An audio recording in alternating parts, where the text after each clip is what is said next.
Another Big Brother episode, 90-minute episode at that, has passed. So I'm going to talk a little bit about that, but I'm mostly going to talk about some live feeds because, the episodes are trash. So let's just start this off. Oh, yeah. Comment, like, subscribe, get me to 1,000 subs.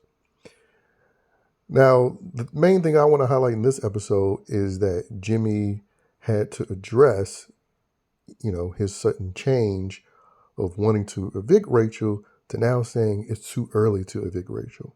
Because towards the end of the episode, he had to highlight that fact because Keanu tried to suggest Rachel had a third power to get her nominated. But as we know, Jimmy has suddenly changed magically.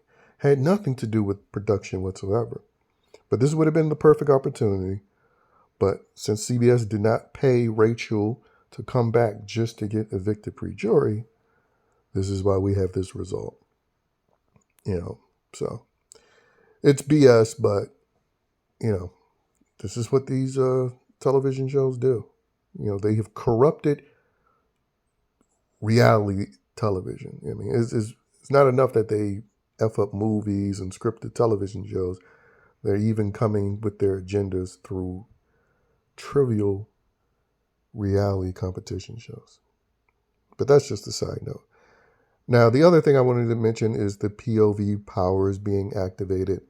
And obviously, we already knew what happened. We knew the veto results. But it was interesting to see it unfold. To actually see Casey in the house wearing that ridiculous costume. They highlighted Morgan getting very excited, which to me is almost a nod to BB Twatter, who's obsessing over having Morgan and Catherine be in a lesbian relationship, even though right now they're both sort of going after each other. But yeah, you had that and had some shenanigans going on there. Luckily for Casey, 2 people false started who probably could have beat her, like Jimmy and Keanu. And then she ended up barely beating Adrian, who, quite frankly, didn't even compete like he wanted to win it. Like Casey, we saw her dive to press the button. That's something that he should have did. Casey was actually fighting for that veto like she was fighting for herself. But, that's probably just her competitive spirit that came across. And then we saw Kelly, and we got to officially see what they actually gave her to win veto. And it was, pretty much a give me puzzle, similar to Caitlyn. And they, just like they wanted Caitlyn to win, they clearly wanted Kelly to win, because I've seen that production, they don't like when their twist fails. So usually if you get a twist, it's going to be used at the very least and successful.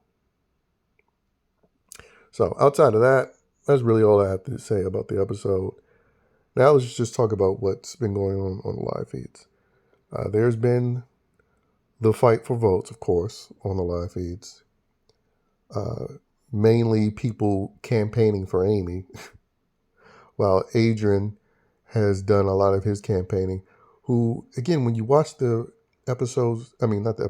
interview going into the house, you would think that Adrian's going to be this sort of extroverted character. But, that was just his interview self. Since he's been in the house, he's been far more of an introvert, which is why a lot of people thought he would be pre-jury. Now, he might end up being pre-jury still without having that extroverted personality. That's why, again, generally I don't pay any mind to how people are speaking before they enter the house. Because, again, they end up like this, where he's either very quiet or seems very calm and then ends up being a loose cannon like Devin. But anyway, it seems, as of now, the votes in a situation where it's Amy versus Adrian, because that's the real nail biter. So far, it seems like Will stays no matter who he's sitting next to. Even though some people are trying to angle still keeping Adrian even if he's up against Will. And funny enough, Lauren seems to be the one aware that they have the votes either way. Now, will these people collectively come together and realize they have the votes either way? That's a different story. But shouts out to Lauren for realizing that and speaking that out. She said that to Vince. But yeah, as it stands now, it seems if it's Amy versus Adrian, the people that I know for a fact stated that they want Adrian to stay. Kelly and Keanu, Zach and Vince, Catherine, and Lauren. And I wasn't sure about Ava, even though she's in the Bond Alliance. I wasn't sure, but she confirmed that she's been trying to low-key fight for Adrian to stay. So that's 7. That's 7. Without Riley's vote and without Will's vote. So they more than have the votes. Now, are they willing to, again, go against what, production Queen Rachel wants? They don't want to piss off the other side, even though they currently would have the majority. I mean, again, that's a different story. We'll see who's bold enough. I feel like, funny enough, a Kelly type, and even though Keanu, who is sloppy, they're the ones who would be bold enough to say, hey, we have the numbers, screw what the other side wants. Now, if Will and Riley 100% confirms that they're voting with them, that's 9. And I think everybody else will just fall into place. Because again, with Amy, it seems like she doesn't really want to be there because it's mostly other people campaigning for her. Mainly Rachel, but also Morgan, Ashley, and Mickey to an extent. And she's vocalized about missing her babies and worrying about getting fired from her job. So, I mean, that is also just greater incentives to people, not wanting to keep her. And as I stated before, Rachel, this supposedly legendary player, she spent like 90% of her time attached to Amy's hip. And if not Amy, she's with Amy and Ashley. So she's not even doing anything to fortify herself in the game. She's just, being Rachel in the house. And then every now and then she'll have an argument moment so it can make TV, because that's what they paid her to come back for. I mean, because that's Rachel's persona. She gets in arguments with people. Not that she's a great game player. It's her quotes about floaters getting a life vest and talking about her man, her showmance, and then winning a couple of competitions, and then ultimately winning the game at 13. Nothing about Rachel is about her being strategic or this great social gamer. I mean, she almost lost to Portia, partially due to her being a poor social and strategic gamer. But anyway, we'll see. We'll see ultimately, because they could just throw in a comp that Amy could win, because production still wants to overreach and protect Rachel at all costs, even though most of the people in this house want to take her to jury.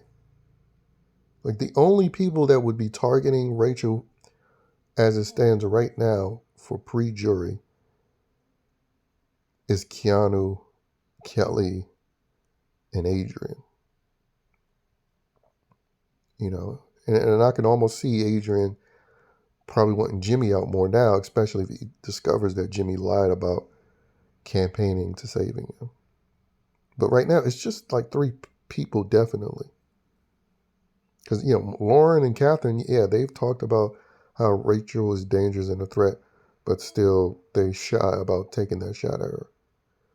So production still has more than enough people who will do their bidding, make sure Rachel at least makes jury. And then on top of that fact, they got the stupid mastermind nonsense and twist that they're going to be throwing in to provide Rachel with greater protections. And they have the permanent AI arena or BB blockbuster for Rachel, in case of emergencies. And then, of course, she always has the potential to be given an HOH. So they have more than enough barriers. So them doing what they can to keep Amy in the house would be them just being greedy. But as we know, these people don't mind being greedy and obvious with their prejudice and bias. But anyway, ultimately, we'll see what goes down Thursday, which is probably the only episode worth watching. The Thursday eviction episodes. Even if it is predictable, you still get a bit of live play. So, again, that's what makes it more interesting. Which, again, they made it kind of less interesting because we don't get HOH live because they got this blockbuster nonsense. But anyway, that's all I have to say.